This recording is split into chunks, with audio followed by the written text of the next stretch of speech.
Hello! Welcome back to my channel. Kamusta kayong lahat? So, itong reading na to ay collective.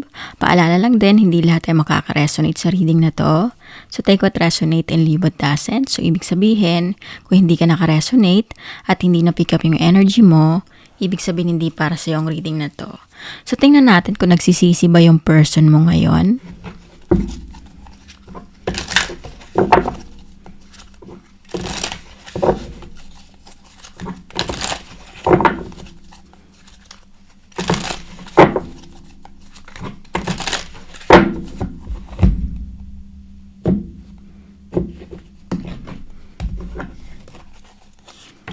The Moon, Two of Pentacles, Queen of Wands, the Death, Ace of Pentacles. So nakikita ko dito, naguguluhan tong person mo ngayon dahil alam niya na gusto mo nang mag-move forward or kumbaga sa nakikita ko dito na-accept mo na nag-end na tong relationship na to. Ready ka na sa new beginning mo or kumbaga maaring iba sa inyo meron ng dumating sa buhay nyo na bagong tao. Ito yung nakikita ko pero yung person mo ngayon hindi niya ina-expect na umiwas ka na rin kasi maaring hindi ka na nagparamdam sa taong to, hindi ka na rin kumakontak sa kanya. Ito yung nakikita ko na ngayon, na-realize ng taong to lahat ng mga ginawa niya sa iyong pagkakamali. Ito yung nakikita ko na yung time na naghabol ka sa taong to or umaasa ka pa rin, naiisip na ng taong to ngayon na hindi ka na gumagawa ng paraan para bumalik siya sa buhay mo. Ito yung nakikita ko na sigurado ka na sa decision mo na i-accept na itong nangyari sa situation nyo. The World, sa nakikita ko rin dito, maaring nag-focus ka na rin sa sarili mo ngayon. Kumbaga, gusto mo na mag-focus sa future mo, ayaw mo nang isipin pa itong taong to. Sa iba, sa nakikita ko, meron na nga kayong nakilalang new person at wala na rin kayong pakialam dito sa nakaraan. Pero itong taong to, itong past person mo, naguguluhan to ngayon dahil meron siyang pinasukan na relationship. Maaring rebound relationship to. Kaso hindi niya sigurado kung tama ba ito naging decision niya dahil ngayon, bumabalik sa kanya lahat ng mga alaala nyo. Kumbaga, itong pinadama mo dito sa taong to na totoong pagmamahal, na genuine. Ngayon, hinahanap-hanap ng taong to, nakukumpara ka sa bagong karelasyon niya. Nine of Swords na nakikita ko dito, hindi makatulog yung person mo dahil naiisip ka niya lahat ng mga ginawa niyang pagluloko sa'yo, pagsisinungaling, bumabalik sa taong to Kumbaga, nagsisisi yung taong to na sana hindi niya ginawa yung bagay na yon dahil ngayon, ikaw dito, ready ka na tapusin na itong nakaraan. Kumbaga, ayaw mo nang malaman pa kung ano yung nangyayari sa taong to. Pero yung taong to, gusto niyang ibalik sa dati yung relationship nyo. Kaso wala naman din siyang ginagawa dito Kumbaga, sa nakikita ko dito, iniisto ka nito sa social media. Gusto ng taong to malaman kung kamusta ka na, ano nangyayari sa buhay mo ngayon. Kasi sa nakikita ko dito, kahit na may karelasyon yung taong to ngayon, hindi naman siya happy. Dahil ikaw pa rin yung iniisip ng taong to, ikaw pa rin yung mahal niya. Ito yung sinasabi dito na pumasok lang talaga siya sa isang rebound relationship dahil maaring natukso yung taong to or madalas kayong mag-away. So ngayon, pinipilit niya na kumawala dito sa sitwasyon pero hindi niya na alam kung papaano dahil naaawa rin to sa third party or dito sa ka-involved niya ngayon. Kaso, gusto niya naman na ipaglaban yung relationship nyo or balikan ka. Kaso hindi niya naman kaya na bumitaw dahil nga ninigurado rin yung taong to sa sitwasyon na kapag binitawan niya tong ka-involve niya ngayon, alam niya na tatanggapin mo pa siya. Five of Cups, na nakikita ko dito, hinayang na hinayang yung taong to dahil pinakawalan ka niya. Alam niya na lahat-lahat sinakripisyo mo para sa kanya. Lahat ibinigay mo. Time, pagmamahal, yung effort mo, ibinuhos mo. Umikot yung mundo mo sa kanya. Ngayon yung taong to, gustong-gusto niyang ibalik sa dati. Gusto niyang maramdaman yung totoong pagmamahal pero hindi niya maramdaman.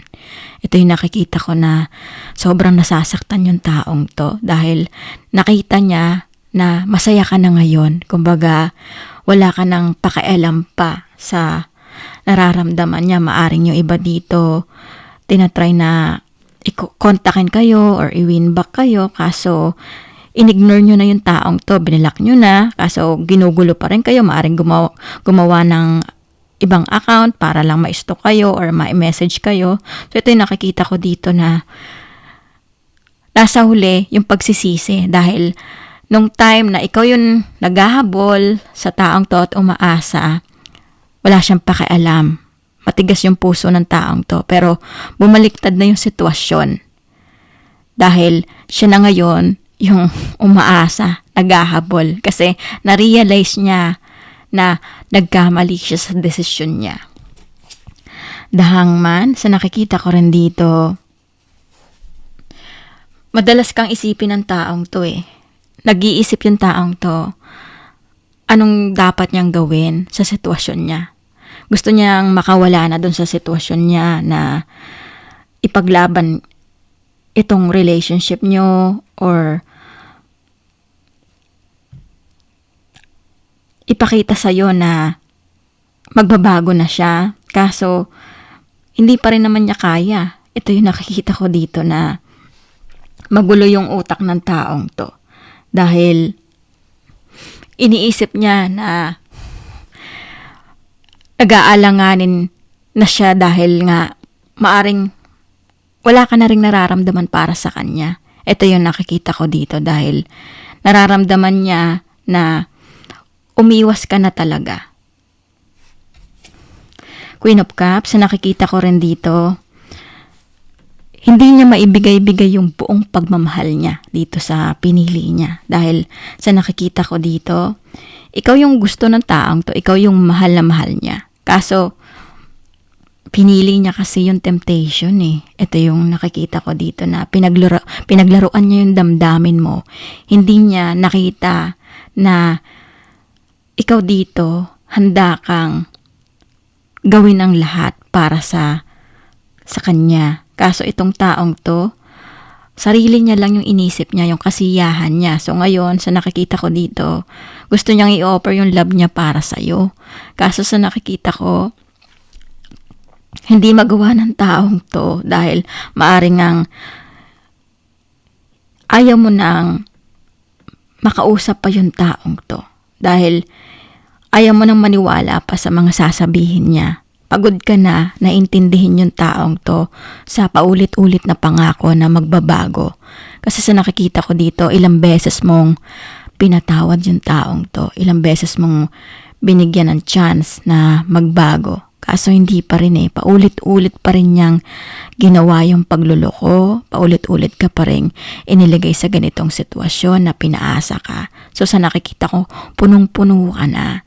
Kaya ngayon, handa ka nang i-offer or ibigay yung buong pagmamahal mo sa bagong tao kung meron mang dumating sa buhay mo or kumbaga yung iba dito maaring gusto nyo mag-focus na lang sa career nyo or sa future nyo.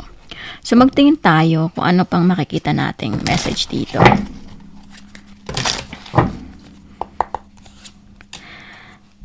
Eight of Wands, so nakikita ko dito, gusto talaga ng taong to na magkaroon kayo ng communication. Ito yung nakikita ko na maaring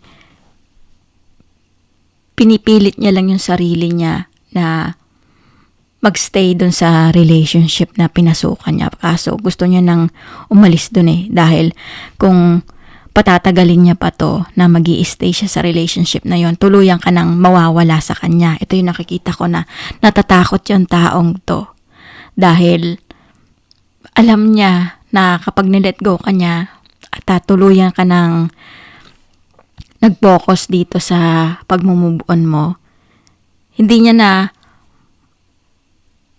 makukuha ka pa or kumbaga hindi niya na maibabalik sa dati itong tiwala mo. Wheel of Fortune sa nakikita ko rin dito. Ito'y karma. Kumbaga, bumaliktad yung sitwasyon dahil itong taong to, yung pinaranas niya sa yung hirap na sobra kang nalugmok. Ito yung nararamdaman niya ngayon.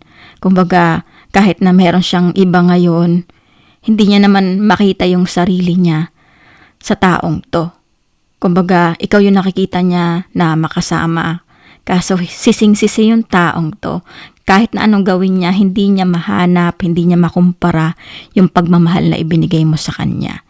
So ito yung nakikita ko dito na talagang napapaisip yung taong to. Maaaring hindi niya talaga makalimutan itong pinaramdam mo sa kanyang pagmamahal.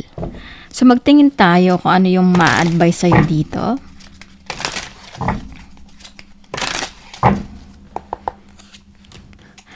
Seven of Wands. So nakikita ko dito, hindi mo natatanggapin yung taong to Kumbaga, wala ka ng tiwala pa.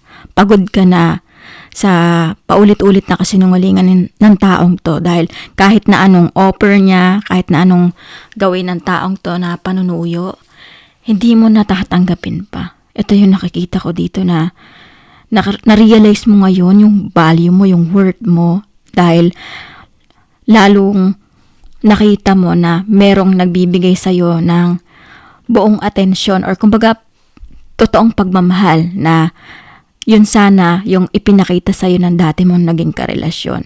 Kaso ngayon, pinili mo maging masaya. Pinili mo na yung tamang tao na magmamahal sa'yo ng totoo. Ito yung nakikita ko dito na gusto mo nang umiwas sa taong to. Ayaw mo nang magkaroon pa ng ugnayan kayo. Ito yung nakikita ko na tapos na. Talagang inaccept mo na itong situation nyo hindi na maibabalik. Kumbaga minahal mo yung taong to, naramdaman mo na minahal ka rin naman niya, kaso sa nakikita ko dito, hindi na magiging enough yun sa'yo dahil meron ka ng doubt sa taong to. Hindi mo na kaya pang makita yung sarili mo na malugmok. So, sa nakikita ko dito, possible na may mga kadiling kayong water sign, Cancer, Scorpio, and Pisces. Yung iba naman dito, probably meron kayong kadiling na Aries, Leo, and Sagittarius, and Earth sign, Taurus, Virgo, and Capricorn. So, ito lang yung nakikita kong message dito. At kung nakaresonate kayo sa reading na to, huwag niyong kalimutan mag-like at comment. At huwag niyo rin kalimutan mag-subscribe sa aking channel. At maraming salamat ulit at see you soon.